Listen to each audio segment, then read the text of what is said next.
नीले भेड़िए की कहानी। चंडराव नामक एक भूखा सियार भोजन की तलाश में भटकता हुआ जंगल के निकट स्थित गांव में चला गया। गांव की गलियों में घूमते हुए उसे कुछ कुत्तों ने देखा तो उस पर टूट पड़े। किसी तरह जान बचाकर चंडराव वहां से भागा और एक मकान में घुस गया। वह मकान एक धोबी का था। मकान के एक कोने में बड़ा सा ड्रम रखा हुआ था। चंडराव उसमें छुप कर बैठ गया। वह रात भर वहीं छुपा रहा। सुबह होने तक कुत्ते वहां से जा चुके थे। चंडराव ड्रम से निकलकर जंगल की ओर गया। उसे बड़े जोरों की प्यास लगी थी। वह पानी पीने नदी किनारे गया तो पानी में अपनी परछाई देख चौंक गया। उसका रंग नीला हो चुका था। रात में वह जिस ड्रम में छुप कर बैठा था उसमें धोबी ने नील घोरा हुआ था।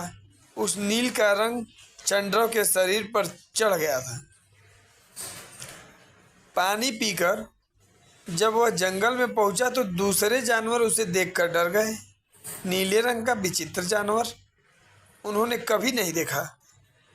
वे डर के मारे भागने लगे। चंडराव ने जानवरों को भयभीत देखा तो बड़ा खुश हुआ। उसके दिमाग में जानवरों को मूर्ख बनाकर जंगल का राजा बनने का विचार आ गया दिमाग में। उसने भागते हुए जानवरों को रोका और उन्हें अपने पास बुलाकर बोला, मित्रों, मुझसे मत डरो, मैं ब्रह्मा जी का दूत हूँ। उन्होंने मुझे तुम लोगों की रक्षा के लिए भेजा है। इस जंगल का कोई राजा नहीं है, अब मैं तुम्हारा राजा हूँ। तुम लोगों की सुरक्षा की जिम्मेदारी अब हमारी है। तुम मेरे राज में आनंद से रहो। अब चंडराव के मज़े हो गए। दिन भर वह छोटे जानवरों से अपनी सेवा करवाता, हाथी की सवारी कर जंगल में घूमता। शेर, चीते और भेड़िया उसके लिए शिकार कर लाते।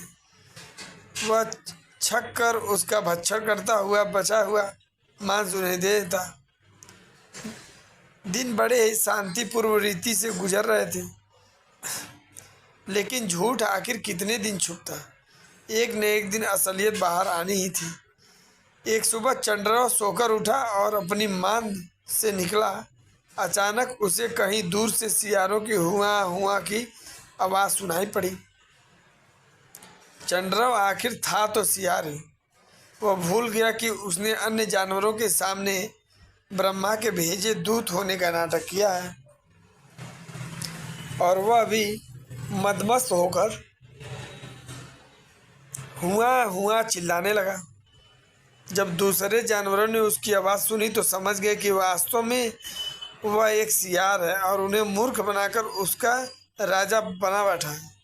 सब उसे मारने के लिए उसके पीछे दौड़े। चंडराव ने भागने का प्रयास किया लेकिन शेर चीते के पंजों से बच न सका और मारा गया। झूठ की उम्र लंबी नहीं होती। जब वह खुलता है तो उसका दुष्परिणाम भुगतना पड़ता है।